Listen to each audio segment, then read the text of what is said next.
and then a few people unsubscribed. Like, no, who cares? Right. Ultimately, the goal of the email was absolutely a success.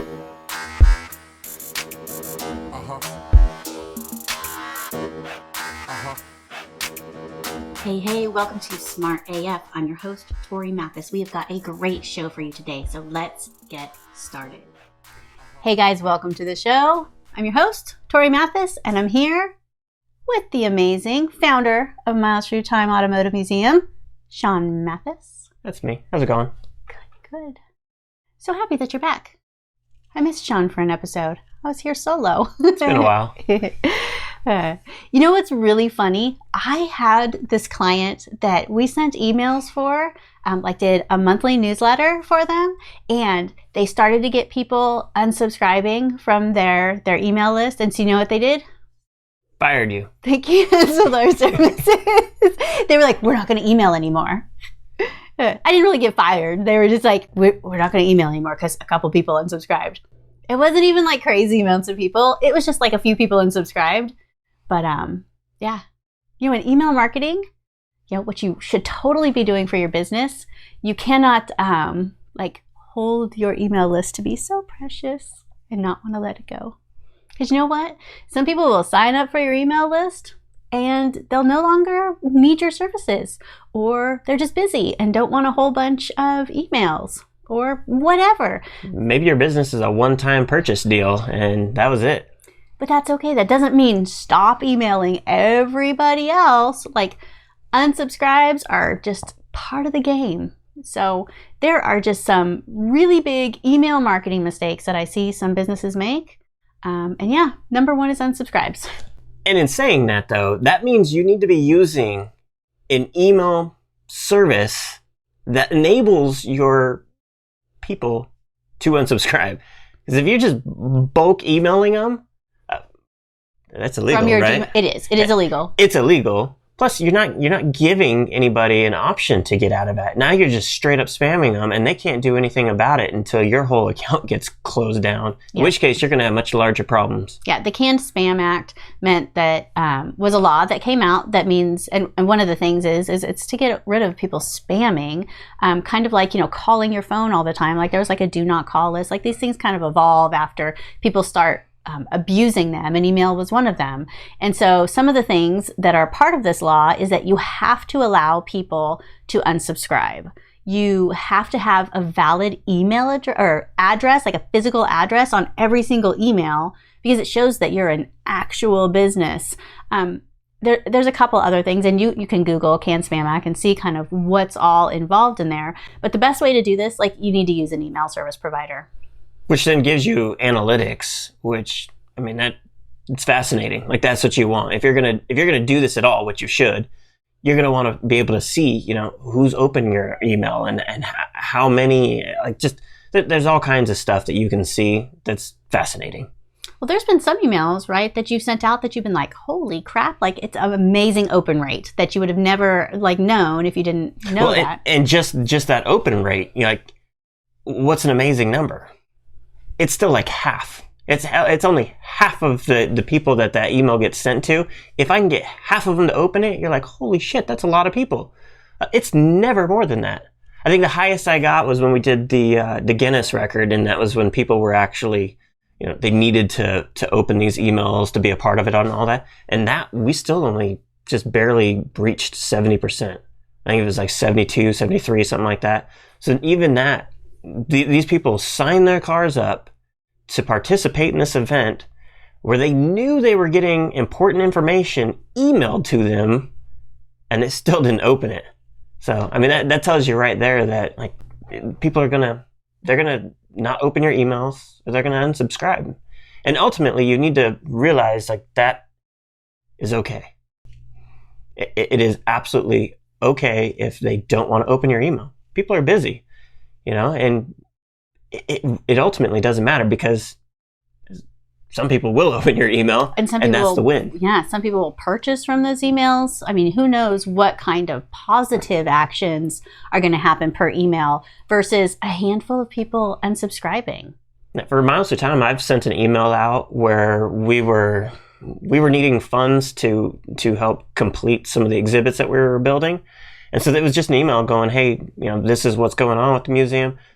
We could use some help, and it would go towards completing these exhibits. If you can help, here's a link. It took them to the website where they could then donate money online.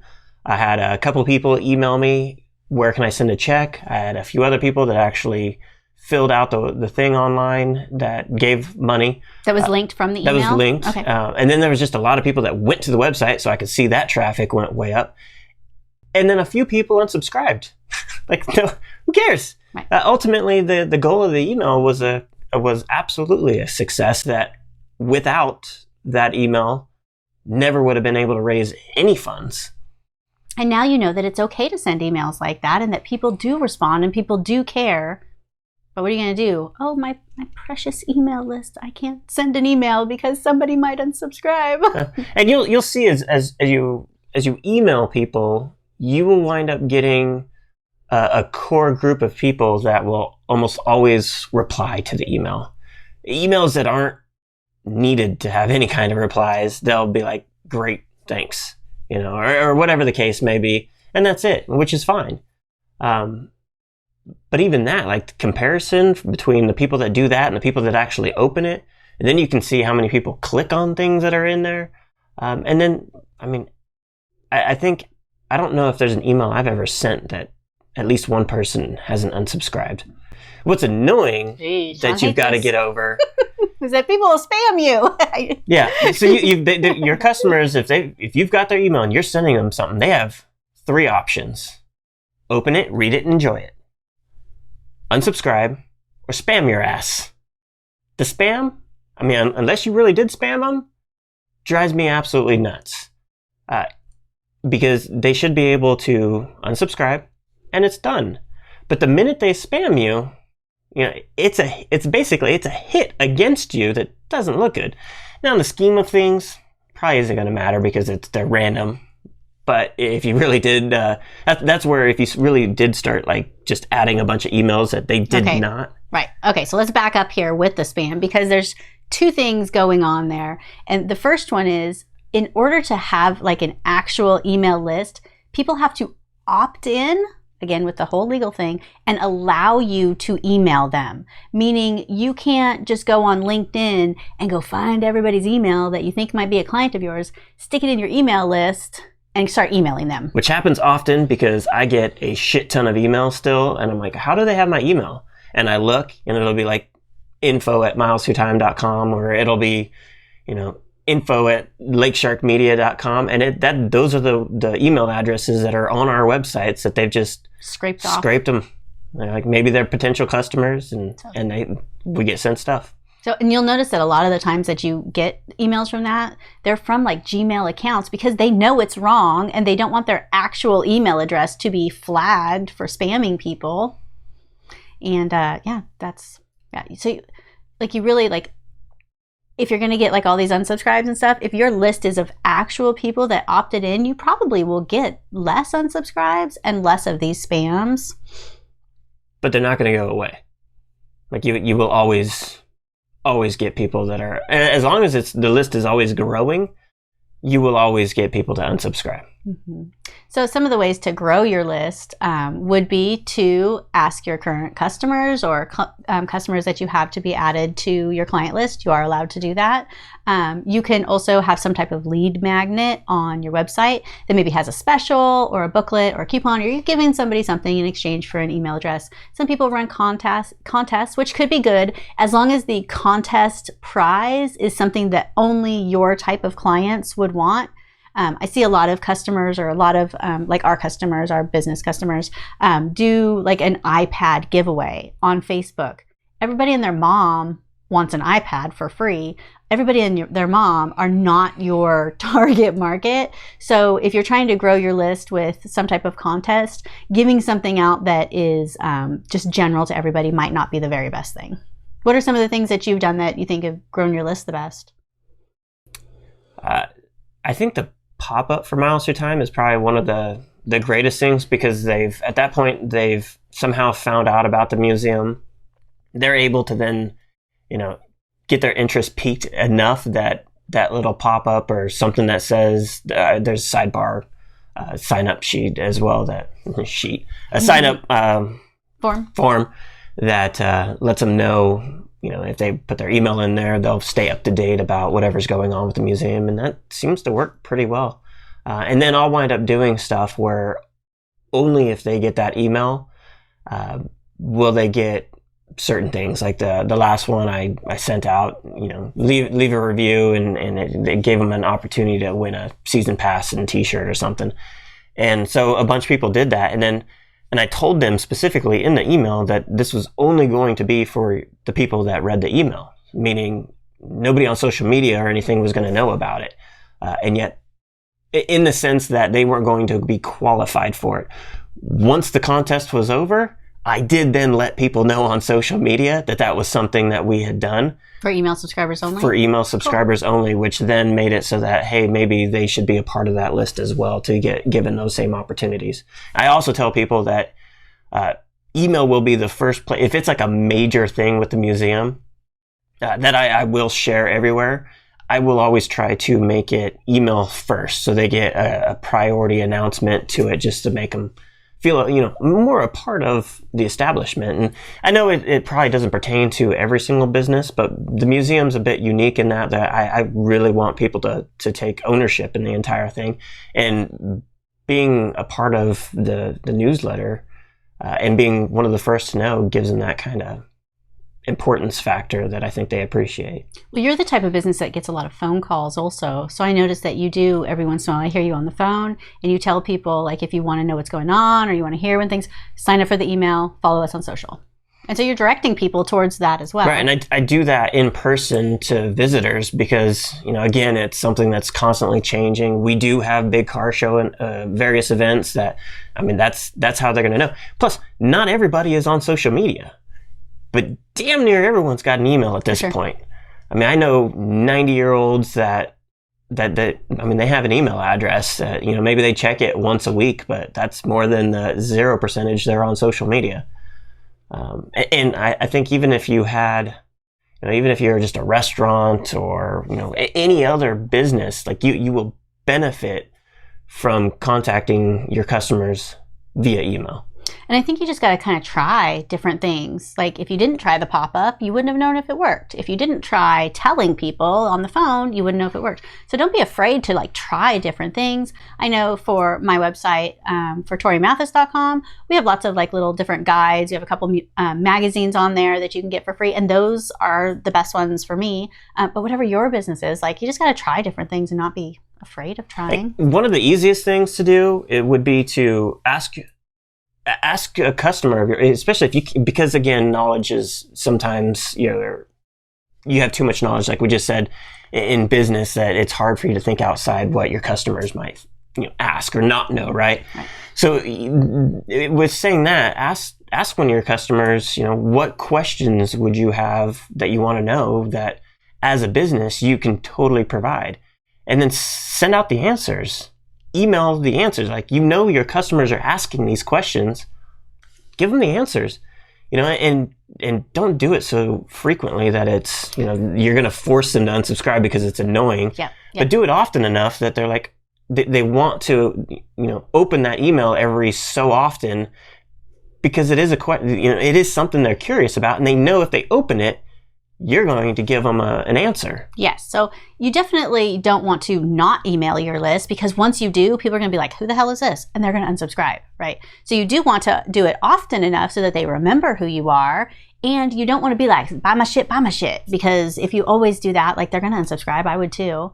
But if you give them information. Right. The goal is to make them want to buy from you, not trick them into buying, don't shove it down their throat and say, buy my shit or die, right? That's not the case. It's, here's how I can help you. Here's some knowledge that can help you. Here, give. I don't think you ever have to say, buy, ever. Because just that amount of knowledge that you're giving them, especially if it's nuggets, right? Just little nuggets of knowledge, and maybe the rest of the information is on your website, right? Or a landing page of some sort that they can then go, oh, great advice. And maybe it's just a portion of what they need, right? And the rest of the solution is what you sell. You don't even have to sell that to them. They're naturally going to progress to going, oh, here's all this information. Like with COVID, right? The air is poison, right? All these little particles flying around, it's going to kill you. Well, if you send them an email and say, hey, there's, things you can do, filters, all that kind of stuff. Here's a bunch of free things you can do. Clicks them over to a landing page. Here's that list of all these things that are great. But to really top it off, you can get things like these HEPA filter, air purifiers, or whatever the case may be, right? And they click on that and, chances are that's something that you offer and can install, right? And it's a natural progression rather than just saying, here's this thing that can clean the air and you'll be poison free. Like nobody's going to click on that shit because you're shoving it down their throat as something that they need to buy, and they don't necessarily want to be told to buy that. They want to choose to buy it. I think that, social media is the same. When you give them information rather than just say, buy my stuff, people are definitely more responsive. And then people want to open your email because you're giving them, you're teaching them or entertaining them. Like, you don't have to always be teach. You can be entertaining as well. But if you always have something like that you're giving them these benefits for opening your email, they will continue to open their email. And on the same note, depending on what your business is, that email sequence may be the journey that the customer needs to take before they'll ever buy from you. Maybe your item is so large or such an investment to the customer. So confusing. That you need to teach them, and they need to learn or take the time to learn more about it, basically. That, it may take 8 emails over the course of 8 months before they're ever ready to buy, especially if it's a high dollar item. I know me specifically, if it was a high dollar item and it was something like just, I found them on Facebook and I'm like, I liked this stuff. It's watches, for example. I'm a major watch guy, right? I will sign up for the newsletter. I'll keep a pace on it. I'll look at the new watches that are coming out. I'll wait for the discount codes that come out and all these things that I'm not more than likely going to buy it right then and there, especially because there's so many options. I'd go broke if I bought every single watch I wanted. But eventually, I will probably make the purchase. But it might not be for 8 months. But I know for a fact, I like the watch, right? So I'm not going to unsubscribe unless they email me daily for 2 weeks in a row. I'm going to unsubscribe because it's too much. But, they tell me how they make them, tell me the new models that come out. Tell me the special. Just because it's St. Patrick's Day, tell me you're giving me 10% off. I'm not ready to buy it St. Patrick's Day, but it's an excuse for an email. Maybe by 4th of July, I want that discount code, right? So there's that aspect of it as well. I mean, literally, no matter what your business is, you can think of some sort of sequence of emails that you can automate and then randomly place in as things become relevant in real time in your business. Yeah, that's like that mattress store strategy. If you look at a mattress store, you think how boring is it to sell mattresses? But mattress stores always have something going on, like you said, for St. Patrick's Day, something going on. There's a sale, there's something, something special that you can always think of some way of emailing them that, something new, something exciting, something going on. Tell them it's your birthday.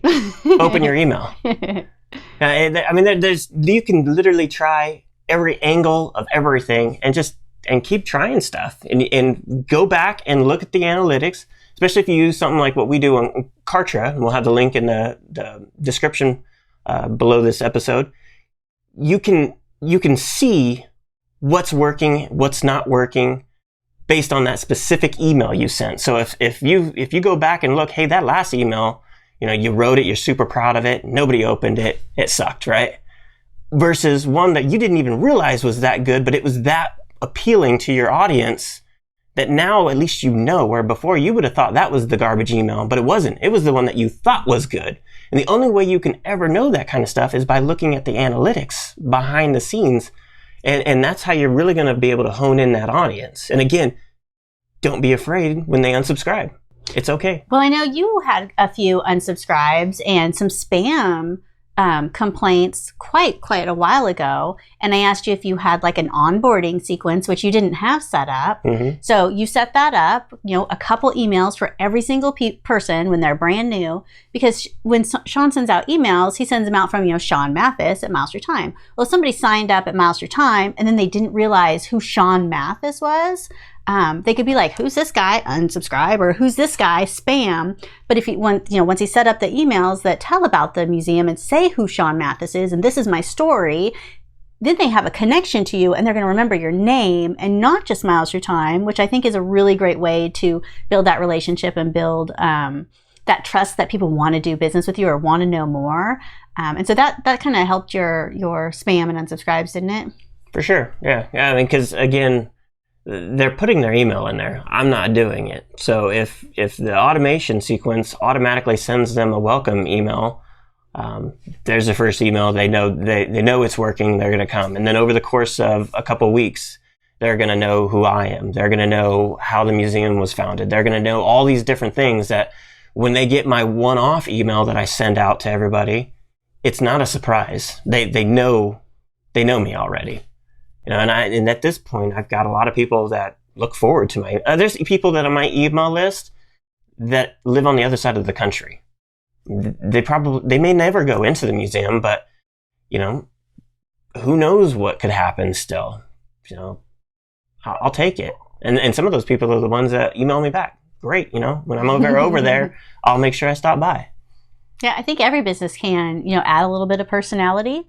Tell a little bit about the business. I think that just makes people more likely and more wanting to do business. I know, like I've talked about before, like the ruck people, like we were doing a whole bunch of hiking and walking like in our neighborhood and stuff. And so somehow I got onto this veteran thing and ended up finding this company. I think it's Go Ruck.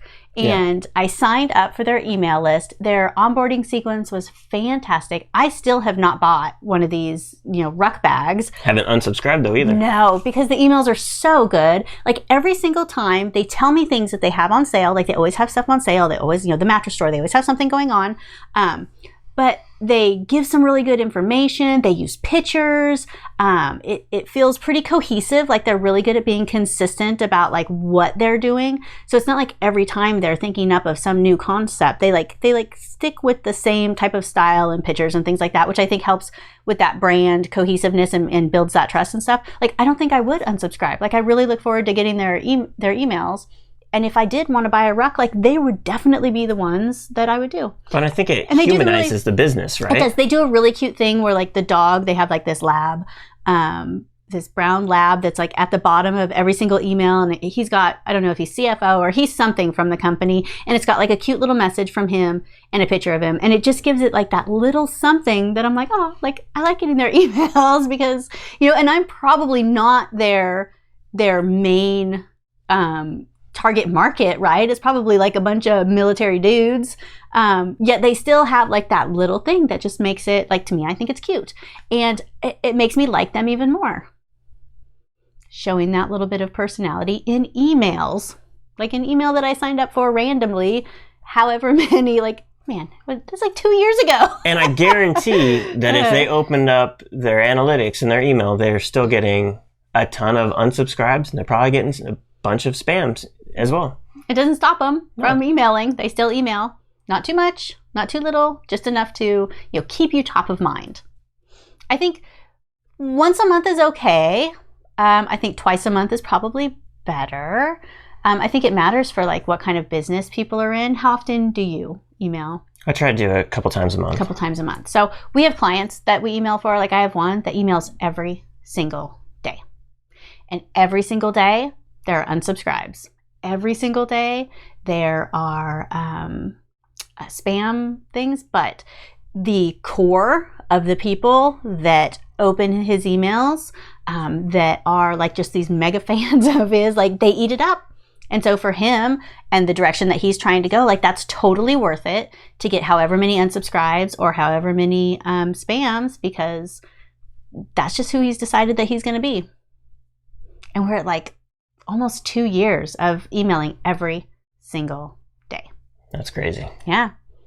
But that was like an intentional thing that he wanted to do. And in I would say 99.9% of the time, he is not saying buy anything. It's stories. It's, it's kind of like the ruck thing. Like, you want to open it because it's always something different. It's always stories. It's jokes. It's really good nuggets of information. And like, whatever your business is, like, you can't do that curse of knowledge and think that people just automatically assume they know all these things. Figure out what those things are that you want to share. People, if they've done business with you, or if they've signed up, because you're not scraping these emails, like they've already said, I am interested. They have stepped up and said that. So whatever it is that you're emailing out like that, they're going to like it. They're going to keep going. At least the ones that would buy from you. Like the ones that are unsubscribing, like screw them. They probably would have never bought from you anyway. Or maybe they bought that one time and for whatever reason, not your people anymore. And that's okay. So if people unsubscribe, like, it's totally good. It's totally better than not emailing your list. Don't say like it's your precious list and you don't want to just disturb it. Well, and it's you got to be able to email it. Yeah, and it's like social media. Like, you don't need 100,000 followers to have 100 people actually care about you. I mean, you don't need 100,000 emails to have 100 people actually open the email. It's kind of quality over quantity, but at the same time, you're working on quantity to grow your quality. So, I mean, the closer that those two numbers are, the better. If 90% of them are opening your emails, that's fantastic. Probably not going to happen. Probably not. 90%. That's a lot. 20 is probably pretty reasonable, though, right? Yes. So, if only 20% open, call it a win and move on. Don't, stew over, I'm putting all this work into it, nobody's opening my emails. You're posting shit on Facebook and nobody's seeing it either. Unless they go to your page and then they're like, oh, look, they are doing stuff. Like, wow, I like the stuff they're doing. I'll totally buy from them. See, and that validates the entire concept of it. If you think of you sending the email as your Facebook page or your Twitter handle, and then everybody that opens that email, those are all your followers. Those are all the people that are going to retweet. Those are the people that want to see your shit. It's the exact same concept, other than your return rate is much higher on that email aspect. Yes. I mean, you think of Twitter, all it is somebody spitting off a bunch of shit that somebody wants to hear and then retweet. That's all it is. It starts with one voice saying something, and then somebody either retweets it or they don't. That's all your email is. Look how big Twitter is. So if you want some free resources and tools to grow your business, we have lots of stuff over at TorieMathis.com if you want to go check that out. And if you like this episode, fantastic. We would appreciate it if you would leave us a review, and we will see you on the next one. Thanks. If you want to get smart tools to build your business, go to besmartaf.com.